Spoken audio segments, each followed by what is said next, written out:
Mary Poppins is the old school, like, demigod of nannies. We all know that, Mary Poppins can do literally anything she wants at any time. She's Mary freaking Poppins. But can she? Or did she just have a bunch of gadgets and drugs?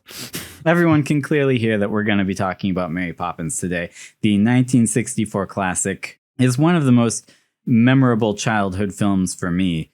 Iconic music, iconic characters. I'll never forget all the dancing and adventures and the crazy story of spy intrigue and betrayal and subterfuge and murder. And oh, wait, you don't remember that story? Oh, no. I think I watched a different Mary Poppins. You see, I have a theory that Mary Poppins and her friend Bert, they are secret agents on an insane mission to compromise one of the most powerful banks in the country of England. And they will accomplish this by infiltrating the Banks family, not the family of the bank, but Mr. and Mrs. Banks. not they the will bank. Infiltrate that family and blackmail the father, Mr. Banks. I'm going to prove this theory piece by piece. I'm going to kind of take it in phases. First, proving that Mr. Banks was a good target, and that Bert and Mary could have been secret agents. And then that Mary and Bert executed strategic actions to turn the kids against him and infiltrate his family. And then that they blackmailed him basically to knowingly commit an unspeakable act of murder and compromise the bank by killing the chairman. All right, you handle that. I'll be handling the stuff that deals with drugs and monarch mind control and hypnotism. Wow. And I believe that there will Mary be plenty Poppins of that today. was a powerful hypnotist. She absolutely was. And Bert, who was also a secret agent, was also her drug dealer. Awesome. If you're just watching the movie normally, what's the movie about? There's these kids that everyone wrongfully seems to believe are troublemakers, but are actually the most well-behaved kids in the world. I know, they're the best kids ever. Oh my gosh, they never do anything wrong. They lose their nanny. A magical nanny shows up who is there to help the kids, but is actually there to kind of fix the family and help the dad. And she's kind of magical and all-knowing. And everything she does seems to have some sort of a plan, but it's kind of weird and different. And the family changes for the better by the end. And then she leaves. The family didn't even really need fixed. The family was doing fine. She kind of broke the family and then fixed it. Everything was going great until Mary Poppins showed up. All right. But like I said, that's not the story. The actual story is that it's the story of a family that's infiltrated by spies who then use them to commit murder. Right off, I want to just address the biggest problem, which is, was such a spy scheme even possible? Could such a secret agent mission have been carried out? So Mary Poppins was set in the year 1910. Now, I think it's really important that it was set that year because MI6, the British secret intelligence agency, was established in 1909, the year before. There's a good reason for that, too. Gathering tensions around the world leading up to World War I were pressing on all Western powers. Espionage was running rampant in all developed governments in the world. Absolutely, in real life, there were real plots exactly like what I'm describing here. Actual spies were and still are infiltrating and hitting major financial institutions strategically to weaken their enemies or strengthen their allies. Now I want to talk about the target, Mr. Banks. Why was he the target? Well, he's high-ranking enough in the bank that he can talk to the leaders, but he's not one of the leaders, I guess. He's powerful and connected, but not at the top. He has room to grow, which is exactly what you'd want. You'd want some avenue to be able to pressure him, whether it's fear of losing his job, fear of losing his kids, or a desire for more recognition or power. He has a wife who is an influential suffragette, which doesn't mean so much to us today, but at the time was a powerful domestic threat in Britain. Yeah, that's why they're arresting them. Yes. He can be easily influenced by his two children, who he deeply loves, but does not carefully watch over or connect with. We know that Mr. Banks makes a regular habit of bribing the policemen to look the other way when necessary. He mentions this when they're talking about hiring a new nanny, and he says, oh, it's going to create a commotion. They're going to line up down the streets, and then I'm going to have to bribe the policeman to look the other way for a few hours. It's just a normal thing for him, right? He doesn't even think of it. Next question that I want to answer is, could Mary Poppins and Bert have been secret agents? Is this even possible? Clearly. Yeah, definitely. First, let's talk about Bert. He sure seems to know everything about everyone in town. He's singing about it. He's making poems about it. He's suspiciously well connected and funded for what's basically like a transient a hobo. He's working new jobs every day, right? Another important thing is that Bert does, in fact, intimately know Mary Poppins somehow. Like, they're like best friends. And why? He has no reason to know her. He has no kids. He's never needed a nanny. It doesn't make any sense. There's no reason that he would have ever interacted with this upper class nanny. Especially when no one else in town knows Mary Poppins. Everyone knows Bert. He's living there. But like, if Bert knows her, he must know her from somewhere else. That's another question. So is Mary Poppins an international spy? Well, we know that she flies in on an umbrella. No, she probably like literally flew in on an airplane. This is just the kids' fanciful way of looking at things. They're like, oh, she flew in. She probably mentioned to the kids, yeah, I flew into town the other day. And they're like, oh, she flew in on her umbrella. I had thought you were going to go like James Bond. She has lots of gadgets kind of thing. She does have lots of gadgets. She has a flying umbrella. Well, I can't find any sort of historical precedent for that kind of gadget existing in 1910. But other gadgets did, which we might talk about. The whole plot of this movie and the book starts because they need a new nanny, right? Well, in the book, the old nanny, Katie Nana, she didn't quit. She just disappeared one day. Oh, no. And no one knows what happened to her. Oh, gosh.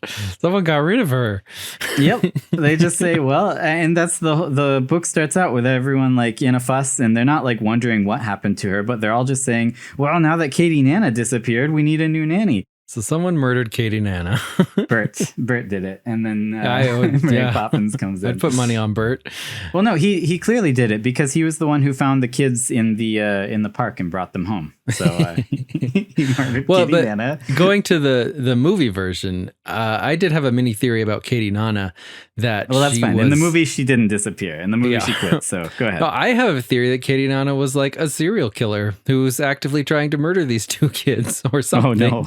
Because she is just a terrible nanny. These are the most well-behaved kids in the world. And she's like, I can't handle them. I lost them 3 times. Lady, if you lost them 3 times, that's on you. You're like trying to get them killed, man. And she's like just trying to say, I'm leaving, calculate my wages. I don't know where the children is. She's literally just trying to get her money and run because she thinks the children are dead. She's inept. Either inept or malicious. I don't know. But when Mr. Banks comes home, Mrs. Banks says, Katie Nana has looked everywhere. But that is false. Katie Nana never said that to Mrs. Banks. No. Mrs. Banks just made that up. Katie Nana had looked nowhere. She was just leaving. She's like, I have no idea where the kids are and I'm out. No, and I thought the same thing when watching it. I was like, if I was Mr. Banks and came home and the Nana's like, I lost your kids, I'd be like, well, let's call the police and you're in big trouble. She's just like, yeah, your kids are gone. Now pay me. Yeah. One of the most important scenes for this theory now is how Mary Poppins got the job. We already set it up that she disposed of the previous nanny, possibly. But how did she manage to social engineer herself into getting the job? Because she needs to make sure that she is the only candidate and the only one who gets hired. And what do you know? All the other potential nannies are somehow removed from the equation. They get blown away. Once again, I thought maybe that was the kids' impression. Like they saw a line of people and then they looked back and there was no people. So like they must have blown away. And really it was just secret agents came and told everyone to go home. I'm not sure. So to answer your perspective, maybe we're in someone's perspective and the information we're getting is not entirely accurate. This movie does start with Bert talking to us. Like he does a Blue's Clues and he's like, oh, hello there, you. It's you. Come with me. I'll show you to Cherry Tree Lane. So I don't know. Maybe the whole story is Bert telling us. Reporting to his superiors. Yeah, I don't know. Here's how it happened. And let me spice it up for you. I got a story to tell. Mary Poppins goes in. She, makes sure that Mr. Banks is the father of Jane and Michael. That's the first thing she asks. She wants to make sure because that's how she's going to target him. She also has another important source of information. She immediately starts saying that she has a cheery disposition. She's never cross. Rosy cheeks, obviously. She plays games of all sorts. This is important because we know now that she fished the kid's job listing out of the trash and taped it back together, and she shows it to Mr. Banks. It was in the fireplace. Now, how in the world would she get that? We've got 2 agents who are casing this place. I'm certain that she sent her chimney sweep down the chimney, Bert, and he found these pieces of paper in the fire. Whoa, and he was like, whoa. They would have noticed that man climbing down the chimney. No, he did it at night. Maybe. If she's coming with a job listing, why not bring the one from the newspaper that if they were doing good research, they should have seen? Yeah, fair but enough. The thing is that she, at this point, is not trying to impress Mr. Banks. She knows she's not going to get in through him. She's trying to impress the kids. She has to get in with them first. So she's got to immediately get in with the kids, and she does that by getting their job listing, which she knew was theirs because Bert was up at the chimney listening when they were singing the night before, possibly. There you go. It's totally true, though. She definitely needs to be focusing on the kids and what they want for this mission to be a success. So I totally buy that. Now, throughout the job interview, she is just playing mind games with Mr. Banks. He's like, I tore it up. I threw it in the fire. Every time he mentions this, she immediately gaslights, distracts. She's like, you are George Banks, are you not? And did you not advertise for a nanny? And then he asks about it again. She's like, I beg your pardon. Are you ill? Like, she's gaslighting him. She's like, something's wrong with you. I'm here for anytime the job. He's trying Let's to figure talk about out anything else. What's with this weird lady? And then she very expertly sets the tempo of the interview and places herself in a position of power. She says, on second thought, I believe a trial period would be wise. Basically, she's suggesting the idea of a trial period, giving herself the job. This is putting her in a position of power where now he's fighting to keep her, not the other way around. She's like, ooh, I'm going to put you on a trial period, Mr. Banks. So she goes upstairs. She immediately hardcore drugs those kids. And I can prove it. So you don't need to prove it. What's the name of the song? A spoonful of sugar helps the medicine go down. She goes upstairs and gives them drugs. We may not see it. That's because they're drugged, and we're seeing this from their perspective. In the book, the very first thing she does is go upstairs and start giving them medicine. In the book, it's not just Michael and Jane. There's also 2 babies, and she even gives the babies medicine, despite the kids fearfully protesting. They're like, you can't, Mary Poppins, they're too young. She gives it to him anyway. She doesn't give a crap. She's just like, take your medicine, baby. Mary Poppins brainwashing the children is integral to her plan.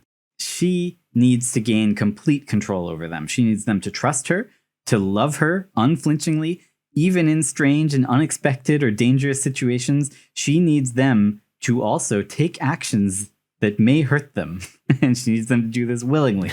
So she starts the process of conditioning them. Now, I believe when she first starts, she might have some sort of trick box, some sort of collapsible, lamp, and all the other stuff she pulls out of the box. She's trying to make herself seem weird and magical to them at first. She has these gadgets to make herself seem magical. She has the crazy magic bag. She also has some magic measuring tape, which I guess it's kind of cool that a person's height also apparently indicates their major personality quirks. Yeah, it kind of sounds like phrenology, but... Yeah. But basically, she uses the measuring tape to find out that Michael is extremely stubborn and suspicious, and Jane is rather inclined to giggle and doesn't put things away. But she herself is practically perfect in every way. She's like, see, look, this magical thing says that I'm great and that you should trust me. These are all the exact reason that you would not want to trust Mary Poppins at all. If anyone comes in and starts showing you magic, you know immediately that they are tricking you because magic is not real. Which is why, her method, she knew her methods weren't going to work on Mr. Banks. No, this is how you would trick a kid. Work on some kids. At some point, she doses them with a spoonful of sugar and medicine while she's probably singing that song. And then they immediately go on some kind of short drug trip. How do we know that? Well, she's teaching them to clean up, but do they clean up? Does this cleaning up go well at all? No, it just sort of happens. Well, also, it doesn't even end well. It ends with Jane literally catatonic, staring at her toy box while toy soldiers dance in front of her, just like, whoa. And freaking Michael is like having like some sort of fit in the like drawers or in the cabinet. In his own delusion. He's screaming, I think he just fell on the floor. Yeah, and is just like having a fit. I think she doesn't know quite the dose to give them yet. As they do this, she sets up like, when I snap, things get cleaned up. And one way a very common way to condition and train dogs is to respond to like a snap or a click. She's training them. Like when she snaps, the job gets done. They don't know how because they're completely dissociated when she snaps, right? They just do whatever she's commanded them to do whenever she snaps. And from their perspective, the job just got done. The toys clean themselves up. So we have to take into account that this movie was made in 1964. And so even though it takes place in 1910, it was made in 1964. And 1964 is when the whole country was into spy stories. The government was doing tons of weird, crazy experiments and cover-ups and things like that. Yes, the U.S. government, which, I mean, this movie was made in the U.S., even if it's, British.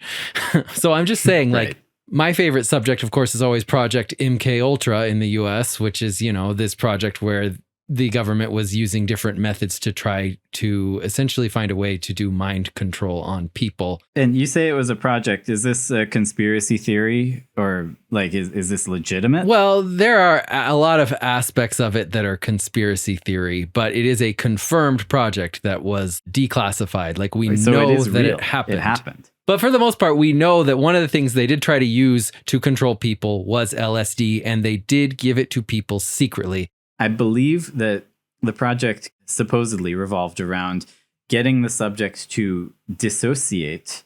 And then once they have dissociated, you instill in them a separate personality that will perform whatever actions you want. There are two projects. One is MK Ultra. That's confirmed. It happened. There's another one that people like to reference called Project Monarch. Yeah. That's unconfirmed and possibly didn't happen. Both of what's kind of generally said about these projects is that, you try to make a subject dissociate and you accomplish that in different ways. They studied drugs. They studied like supposedly, we don't have confirmation of this, but like maybe physical abuse. Oh no, Mary Poppins, what are you doing? Things like hypnotism. Create a dissociative state. And when they're in that dissociative state, you give them certain triggers and you can cause them to dissociate and then do what you ask. And then when they come back to their normal state, they won't really exactly remember what they did.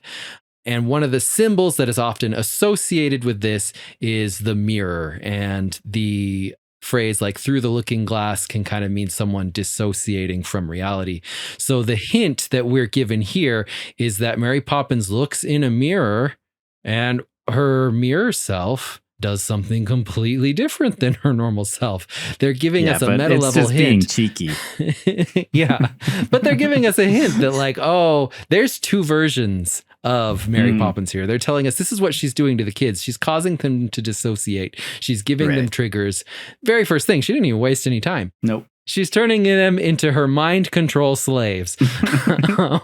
Now, you might say this sounds far-fetched, but I ask you, what's more likely? That she suddenly started singing and talking to birds and the house started moving around all on its own and the room started cleaning itself up, or that while she was singing, a spoonful of sugar helps the medicine go down. She was giving them drugs.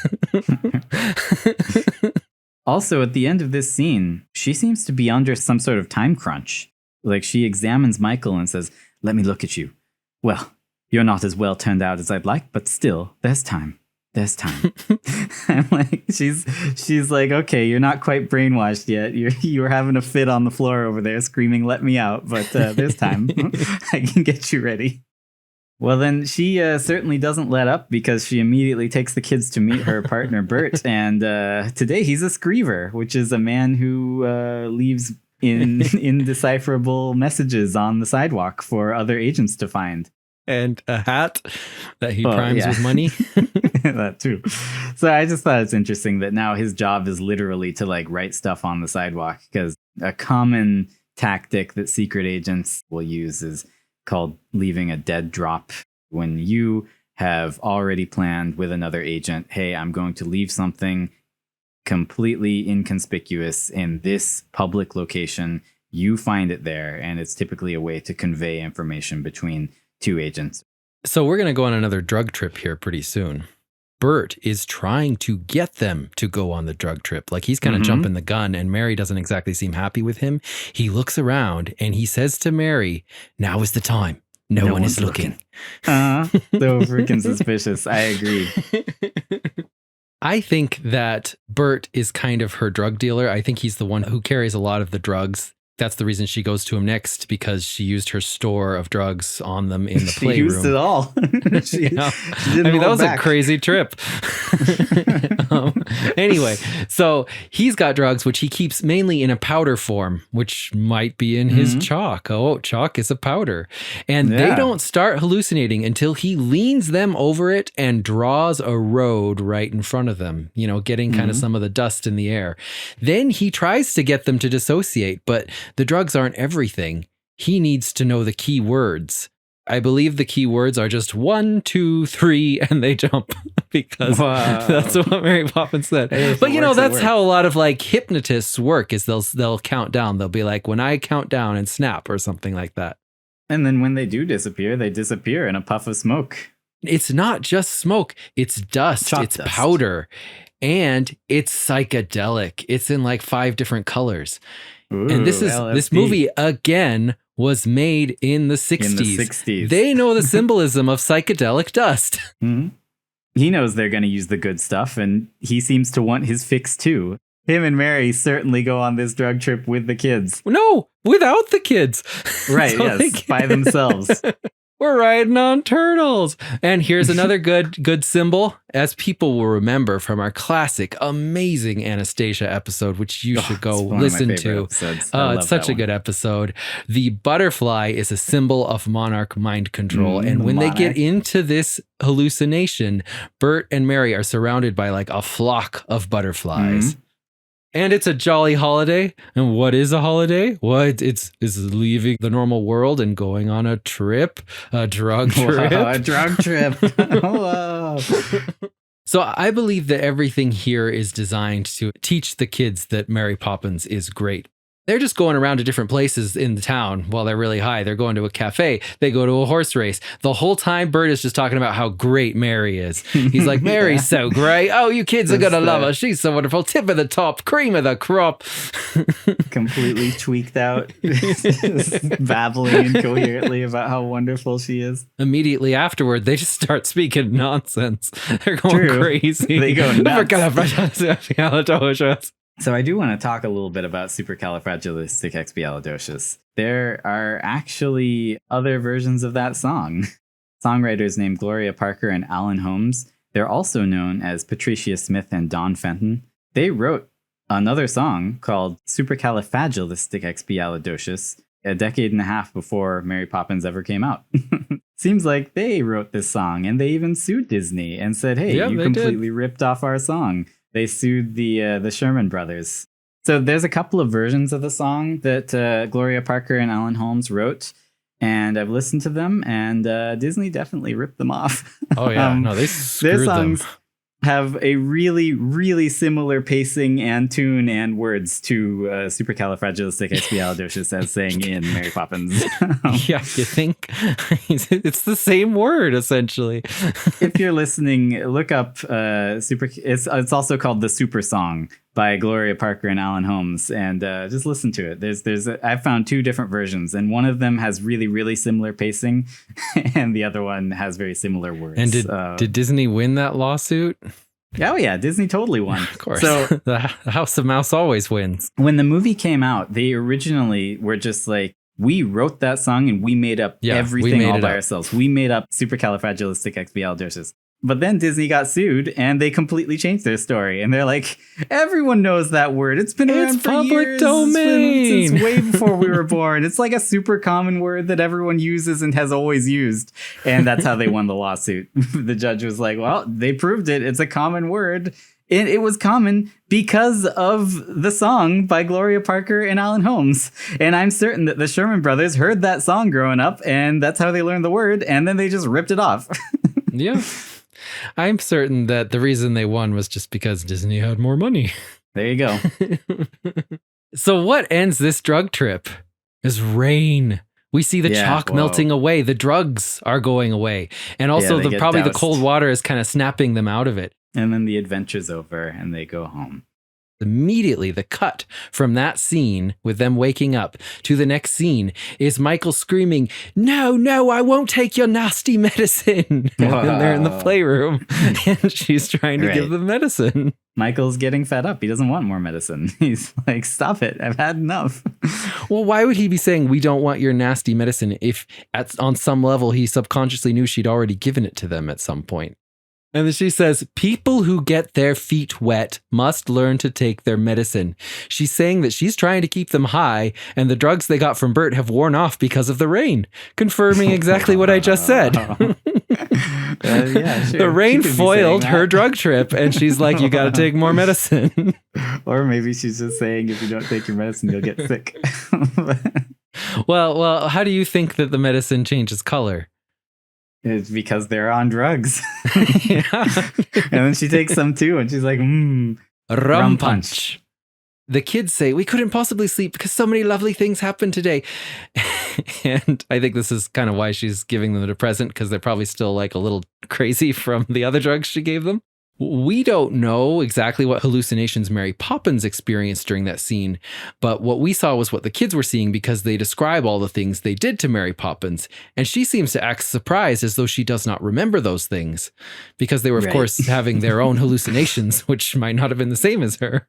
But they sure shared them between each other. Yeah. Mr. Banks begins to suspect that something is wrong. At breakfast, he is really upset and out of sorts. Well, everyone else in the house is kind of ambling around in a daze, singing and bringing each other flowers and doing crazy stuff. Mr. Banks even says it outright. He says, there is something extremely odd about the behavior of this household since that woman arrived. And I want you to know that I've noticed it. Yeah. And he's not wrong. I don't know if Mary Poppins is drugging everyone in the house. Mr. Banks is unaffected because he spends most of the day out of the house. We know that he goes out to work early in the morning. He comes home at 6. At 6:01, he has his sherry. At 6:02, he has his pipe. At 6:03, he pats his kids on the head and sends them to bed, which seems kind of early. Oh, he doesn't even get to see them. He literally just pats them on the head and sends them to bed. So in this scene, Mr. Banks says that they need the piano tuned. And Mary Poppins uses this as the perfect cover to go and procure the murder weapon, which she's going to need. Also, as she leaves the house, she does kind of report to Admiral Boom. He inquires, what kind of fine adventure are we out upon today? And then he gives her directions to proceed at flank speed. So maybe he's like her case officer. He's checking in on her. I don't know. But he also does ask if she's off to fight the Hottentots, which I think is like a racist term for Africans. Oh, no. Yeah. So anyway. Wow. So then Andrew the dog comes up, and Mary Poppins puts on a great show of this dog. She gaslights the children into thinking a dog is talking to her. Yeah, it's obviously not. And Michael even picks up on it. He calls her out. He's like, I don't think that dog said anything. And Mary is like, you know best, as usual. Yeah. She's annoyed at him. And she's like, yeah, I know. But yeah, basically, she pretends that this dog has told her that Uncle Albert is on the ceiling laughing. So they go there instead. They're not getting any ordinary drug from Uncle Albert. This is a special kind of drug and a different kind of drug than anything they've used before. And this drug is not to be used on the kids. So in the book, he's flying because if he laughs on his birthday, he gets filled with laughing gas that makes him fly. Dude, this is where that's how he describes it. That's why she's here. She needs to procure some laughing Nitrous gas. oxide. I don't think it's nitrous oxide because nitrous oxide isn't lethal enough. But whatever it is clearly a hallucinogenic poison that makes you feel like you're flying and then kills you. And clearly, Uncle Albert has sampled his own product and is high off his gourd. Yeah. So they need to stop him from dying. Bert knows this, and he warns Mary before going in. He says, you don't want to take the kids in. When they all go in and Bert floats up, Albert says, how nice. I was hoping you'd turn up. I mean, turn up or turnt is slang, meaning that you are become Not inebriated by 60s. some sort of substance. It means you're having fun because you're intoxicated, basically. I don't think people said turnt in the 60s. No, they didn't. I'll probably cut this. It doesn't matter. But I just think it's weird how Disney used the voice of the Mad Hatter for Uncle Albert and then had him have a mad tea party. It's true. I mean, I thought that was cool. It's fun that they did that. That's who he is. That's his character.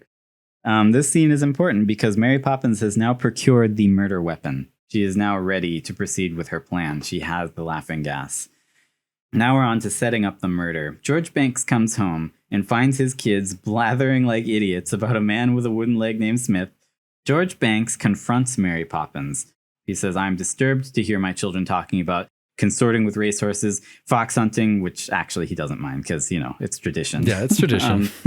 But tea parties Killing on the an ceiling. innocent fox. It's great. All that other stuff is bad. And he's clearly getting worried about his kids' drug trips, as he should. Yeah, But as you Mary should be. Poppins is sly, and she turns the conversation towards Banks' occupation. She says that the children need to learn about the life he leads. She twists the entire thing into an outing at the bank for the kids, and this is how she's going to set up the murder. And the kids immediately understand what she's doing. They call her out. They're like, however, did you manage it? You must have put the idea in his head somehow. Yeah. And she denies it profusely. She's like, what an impertinent thing to say. Me putting ideas in people's heads. Really? Right. And then she teaches them about the bird woman. And now she's going to hypnotize them. And remember, a hypnotist usually uses an item of sorts. It can be like a lit candle, a swinging pendulum, something that twinkles or swirls. In this case, she's using a snow globe. And we know they're being hypnotized because as she's saying all this to them, they're falling asleep. Hypno meaning sleep. Usually that's kind of what you're getting a person to do is sort of go into a sleep-like state. I'm with you. I believe she is implanting in their heads a trigger. When they hear someone say, feed the birds tuppence a bag, they're going to want to go to that person. Like it's going to seem like something they have to do. Right. They're going to be desperate for it. Yes. I agree. We had the same interpretation of this scene. Absolutely.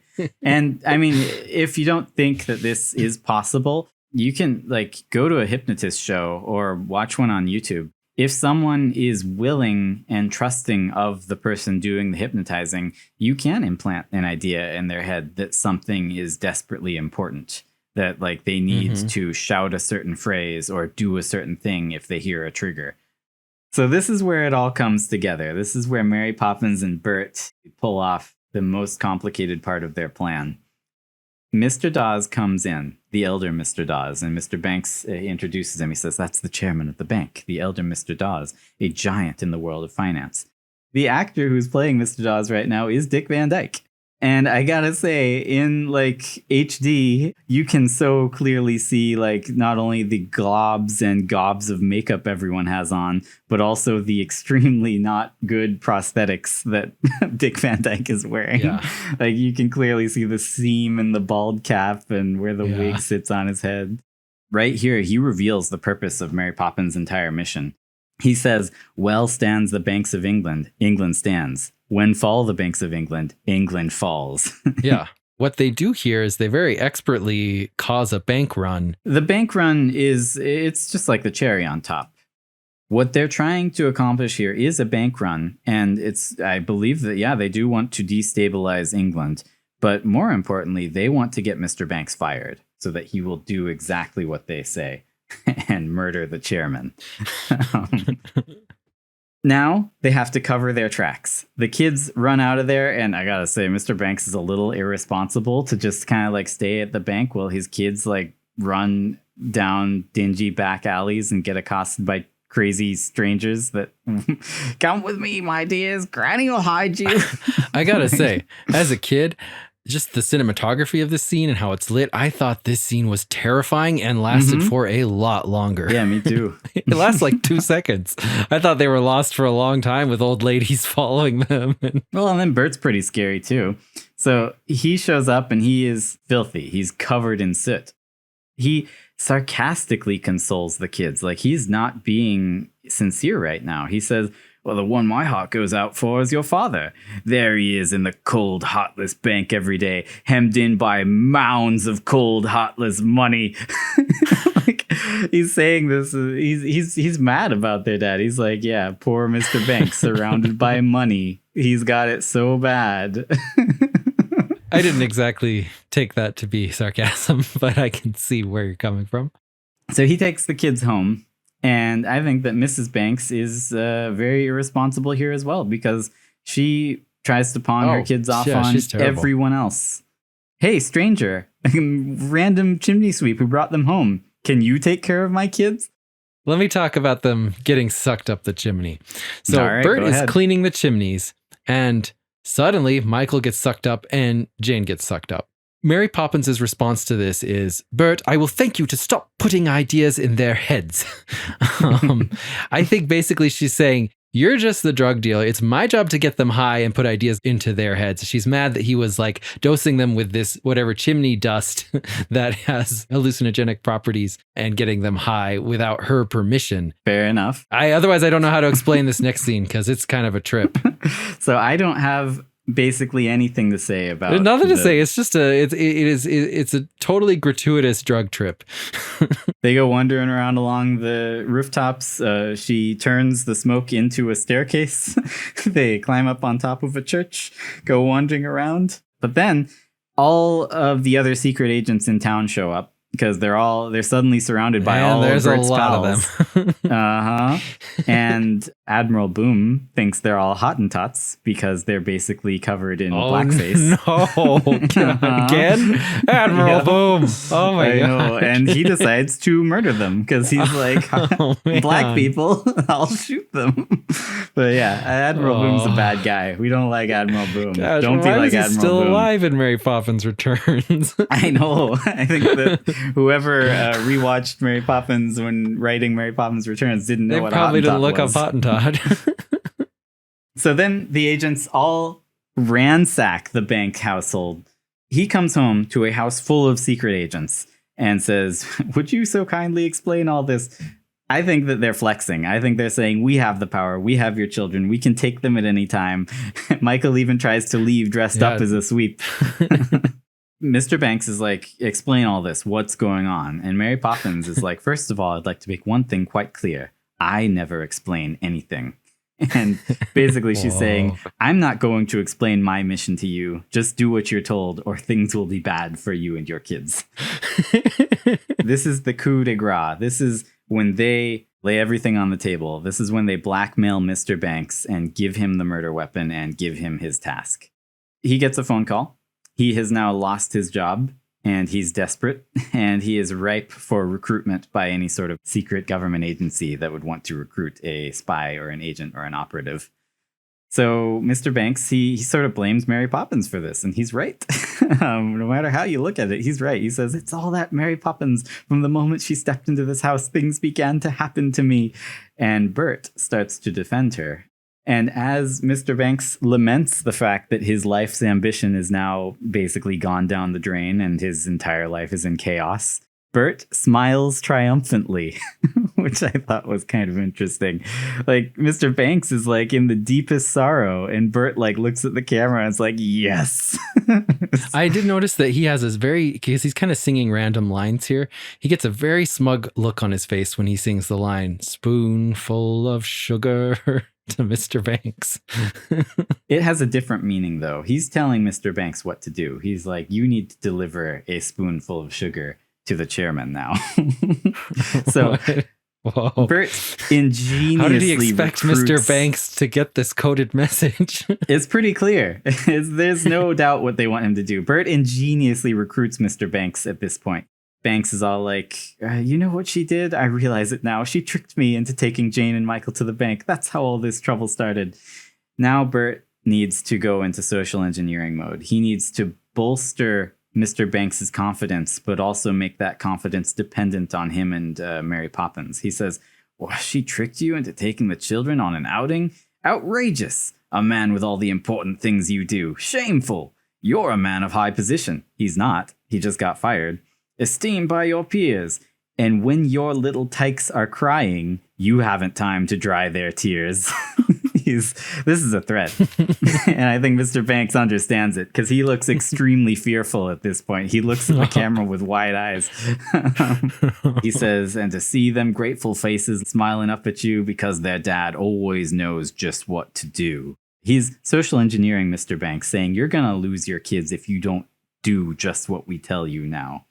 He keeps telling him to give that spoonful of sugar to help the medicine go down. And then Mary Poppins sends the kids down, all sad-faced and puppy dog eyes, to give their dad the tuppence. This is the murder weapon. These are false coins that have been loaded with the deadly laughing gas that she procured from Uncle Albert. Yeah, that's all I could come up with, too. And you might say that's kind of crazy. Well, no one's ever made anything like that before. Yes, they have. There have been plenty of actual spy gadgets like that. For the past over 100 years, government agencies have been making umbrellas that shoot poison darts, ice cubes laced with, polonium, lots of crazy ways to deliver deadly poisons to people in ways that are completely undetectable. And it's not such a far-fetched claim that they might load some false coins with poison gas, because who's going to inspect a coin? No one's going to expect a coin to be a murder weapon. And if you coat something with say some sort of nerve toxin, just touching it with your hand could cause you to, get really sick and maybe even die, depending on what it is. So yeah, she has the kids deliver the murder weapon to him, which I think is clearly a threat. She's like, they'll do everything I say, and you know what I'll do to them if you don't do what I want. Whoa. I feel like they could have made this a little more clear. That's clearly what's happening. So we've now reached the point where the murder is going to take place. Mr. Banks heads over to the bank. He's doubting himself. He's not sure what he's going to do. But then they bring him into that evil red room, and he is fired and gets his cashiering by younger Mr. Dawes. And cashiering is basically when they dishonor you by, tearing up your flour and punching a hole in your hat. Or wait, whatever. Is that a real thing that they did? That's a real thing. Because I always thought that was just to be funny. It is to be funny, as a but kid. Also it's a real thing that was sometimes done in the British Army, for example, if someone was court-martialed and left in disgrace. And it's at that point that Mr. Banks makes his decision. All of a sudden, he's like, you know what? I'm doing this. He pulls the tuppence from his pocket and immediately gets affected by the poison inside of them. He bursts out laughing and saying supercalifragilisticexpialidocious and telling jokes about wooden legs named Smith. The instant he touches those coins, he's immediately going crazy and loopy. And then he thrusts the deadly weapon into the hand of the old man and races from the room as fast as he can, singing a spoonful of sugar.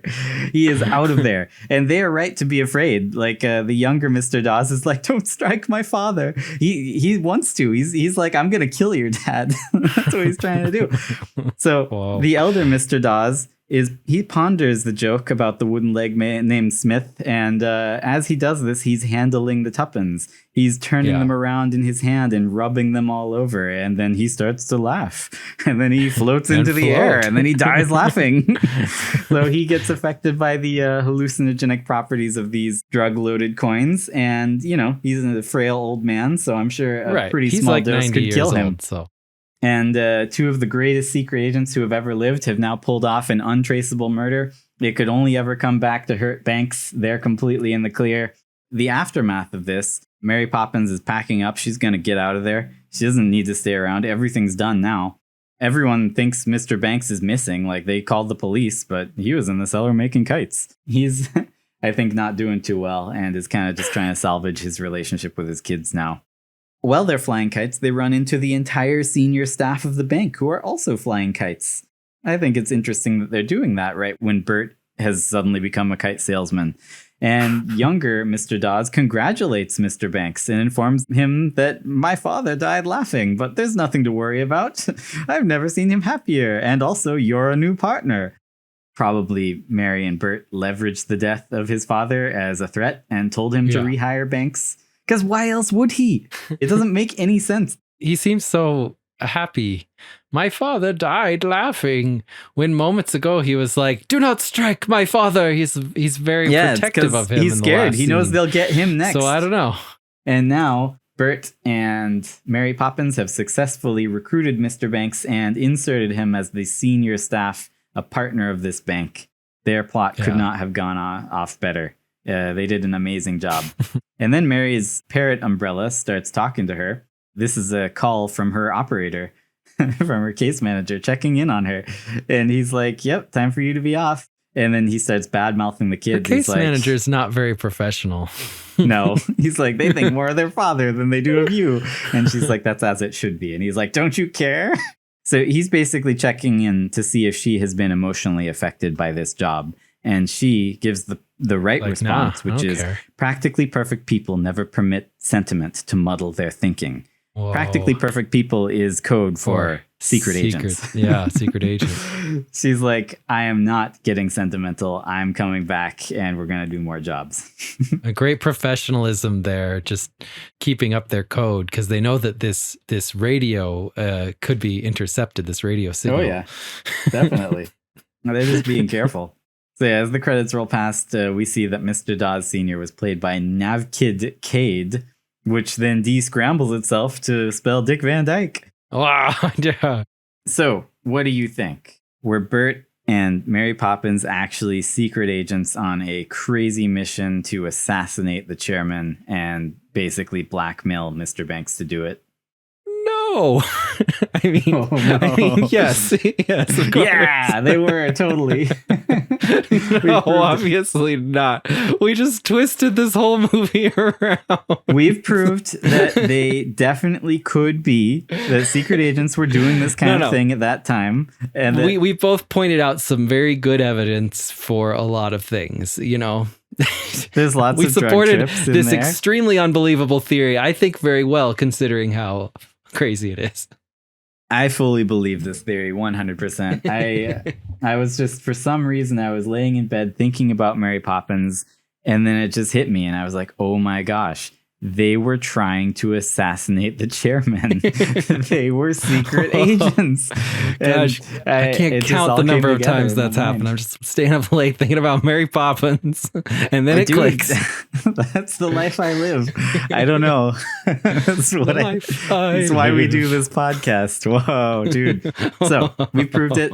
Mary Poppins and Bert were secret agents. They were taking down the British financial system. Yeah. All right. If you she was just drugging those kids to no end. She was horrible. She's a psychopath. If you like this theory, you know, let us know. We're on Twitter. What's wrong with you?